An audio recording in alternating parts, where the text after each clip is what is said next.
Hello, Assalamualaikum semua. Bertemu saya lagi, Cikgu SR. Jadi hari ini Cikgu nak kongsikan dengan semua teknik-teknik bagi memasukkan peribahasa dalam karangan.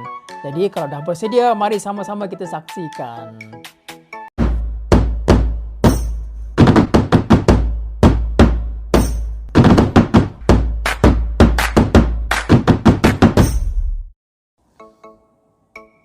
Baiklah murid-murid, jadi hari ini cikgu nak kongsikan peribahasa yang mana mengikut tema.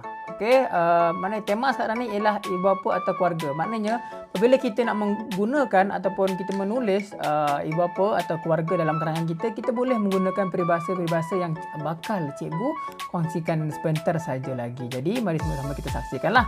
Okey, peribahasa yang pertama ialah melentur buluh biarlah dari rebungnya.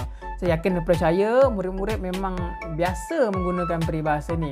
Tapi ada juga sebenarnya tak tahu pun tulis tapi tak tahu pun apa itu rebung. Kenapa pula dia boleh jadi, kenapa pula kena biarlah dari rebung. Okey, saya cikgu kongsikanlah sedikit. Okey, maksud rebung tu ialah anak kecil pokok buluh. Tahu pokok buluh? Pernah nampak pokok buluh? Okey, kalau pokok buluh tu kalau perasan dekat bawah dia tu ada rebung tu, dia masih lembut lagi. Yang mana rebung ni biasa kalau orang kita buat masak lemak lah, biasanya sedap. Okey, sedap pula Okay, maksud dia sekarang ni sewaktu pokok buluh, masa kecil anak pokok buluh tu yang kecil tu dia boleh dilenturkan lagi. Tapi bila dah besar, dah keras, payah dah. Sebab tu peribahasa dia, maksud dia melentur buluh biarlah dari rebungnya. Maksud dia mendidik anak biarlah sejak kecil. Peribahasa yang kedua ialah menatang minyak yang penuh. Yang ni semua tahu agaknya kan. Menatang minyak ialah kita mendidik anak dengan penuh kasih sayang.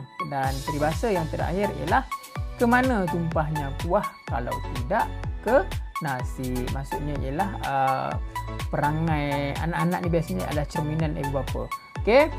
Sebenarnya banyak lagi peribahasa-peribahasa lain yang bertemakan ibu bapa, temakan masyarakat, bertema kerajaan, positif, negatif, nilai, macam-macam tema yang saya dah buat. Jadi kalau murid-murid yang berminat nak tahu lagi apa dia contoh-contoh peribahasa yang boleh digunakan, jadi saya akan kongsikanlah. Semua boleh tengok panduan yang saya buat ni. Saya akan sertakan link di bawah. Kalau rasa malas nak tekan link, boleh pergi ke Google. Jadi murid-murid boleh tekan nama saya lah, Syairan Roslan. Blogspot.com. Kita tekan enter. Kemudian lupa saya. Kita tak perlu kena buat jarak-jarak Syairan Roslan Blogspot. Jadi nampak yang ni saya punya ni lah, Kembara Musafir, saya punya blog. Jadi sini murid-murid boleh just pergi kepada search, dah ada dah. Kita tekan saja peribahasa. Maknanya nanti dia akan keluarlah peribahasa-peribahasa yang telah saya kongsikan di dalam laman blog ni. Ini dia, nampak? Murid just tekan dekat sini, maka akan keluarlah berlambak-lambak peribahasa.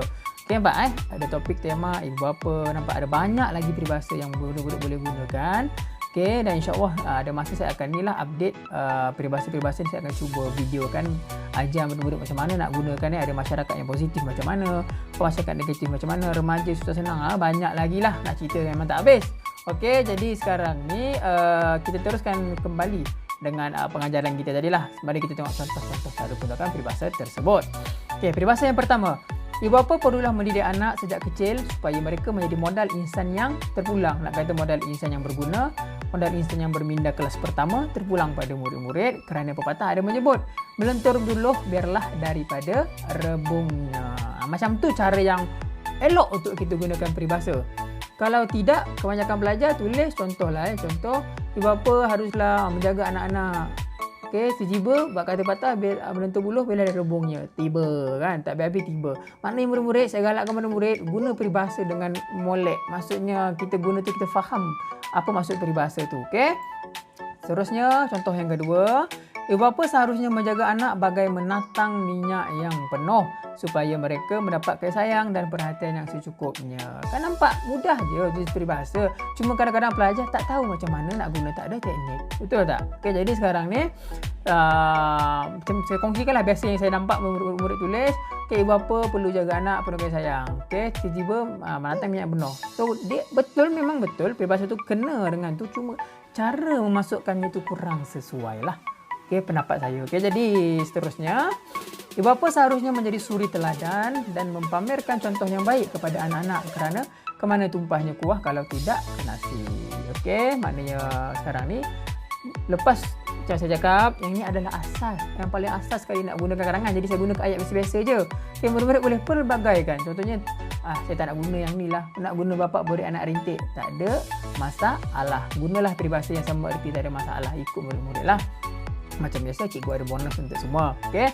Ibu bapa bertanggungjawab mendidik anak sebaik mungkin kerana anak itu ibarat kain putih. Ibu bapa lah yang akan mencorakkannya. Okey, dia ada versi panjang, yang ni versi pendek lah.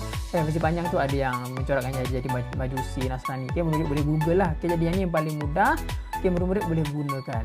Okey, jadi macam mana? Senang ke susah tulis peribahasa ni? Kan senang je, bukan susah pun. Cuma kita tak tahu teknik. Okey. Jadi itu saja perkongsian daripada saya. Sekian saja perkongsian saya mengenai teknik-teknik memasukkan peribahasa dalam karangan.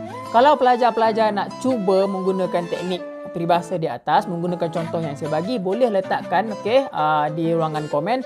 InsyaAllah jika ada masa saya akan cuba mengulas contoh jawapan pelajar. Dan saya memang sangat menggalakkan pelajar-pelajar untuk cuba sahaja. Jangan takut, cuba sahaja menggunakan peribahasa yang telah dikongsikan. Dan insyaAllah saya akan cuba untuk membaiki dan menunjukkan jalan lah. Jadi itu sahaja daripada saya. Jumpa lagi. Ingat Cikgu SR. Jangan lupa subscribe supaya anda semua lebih mudah untuk melihat video-video seterusnya. Jumpa lagi. Assalamualaikum.